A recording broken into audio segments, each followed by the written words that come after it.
रुख करूंगा हमारी संवाददाता सौम्या मिश्रा का। दिल्ली एआईसीसी मुख्यालय से वो हमारे साथ लाइव कनेक्ट हुई हैं। सौम्या, बजट पेश कर दिया गया है, देश की वित्त मंत्री निर्मला सीतारमण ने बजट पेश किया है, लेकिन विपक्ष लगातार आरोप प्रत्यारोप का दौर जारी है। क्या कुछ कहना है कांग्रेसी नेताओं का? एआईसीसी मुख्यालय में आपकी किन नेताओं से बातचीत हुई है? क्या कुछ प्रतिक्रिया उनकी इस बजट को लेकर के देखने को मिल रही है?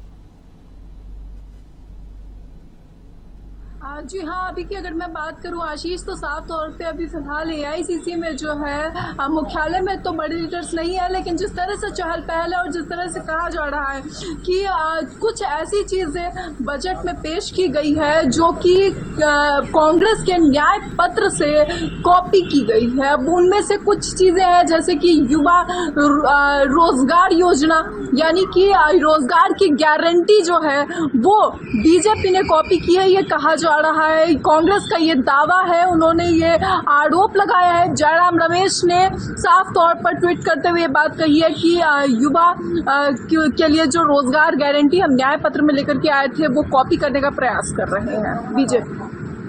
अगर मान लिया जाए कि कांग्रेस की योजना थी, न्याय पत्र में थी, उसको कॉपी कर लिया, तो क्या इस बजट से संतुष्ट है कांग्रेस?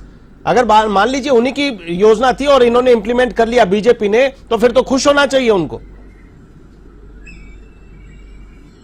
नहीं, बिल्कुल ये बात आपकी सही है कि उन्हें खुश होना चाहिए, लेकिन कुछ ऐसी चीजें थी जिसे लेकर के लगातार जो है वो कांग्रेस पार्टी विपक्ष खड़ी हो रही थी।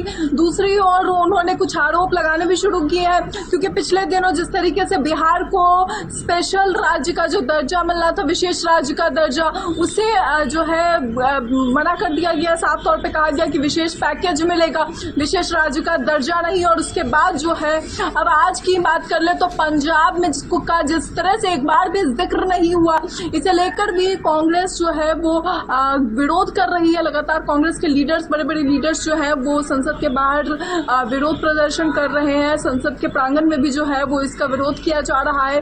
लगातार उनका कहना है कि एक बार भी जो है वो पंजाब का जिक्र नहीं किया जाता है। उनका ये भी कहना है कि जिस तरह से बड़ी बड़ी बातें की जा रही है और हर बार की जाती है, उसका क्या जो नतीजा होता है वो देश देख रहा है। और इस सब के बीच पंजाब का जिक्र ना करना, जिस तरह से 21,000 करोड़ की जो राशि है वो इंफ्रास्ट्रक्चर के नाम पर बिहार के लिए जो बजट में रखी गई है, उसने इससे पहले जिस तरह की स्थिति रही है, पुलों का गिरना, इन सब चीजों को लेकर के लगातार जो है वो दावे किए जा रहे हैं कि ये बजट भी जो है एक बार फिर से एक चेहरा है। आम आदमी के लिए किसी तरह की कोई राहत नहीं है, आम आदमी के लिए कुछ भी नहीं है, बल्कि ये सिर्फ और सिर्फ एक दिखाने का प्रयास कर रही है बीजेपी कि वो जनता के लिए काम कर रही है, लेकिन जनता के लिए वो काम नहीं कर रही है। इस बात का लगातार विपक्ष कहीं ना कहीं डायरेक्टली और इनडायरेक्टली दावा करने का प्रयास कर रहा है। बिल्कुल।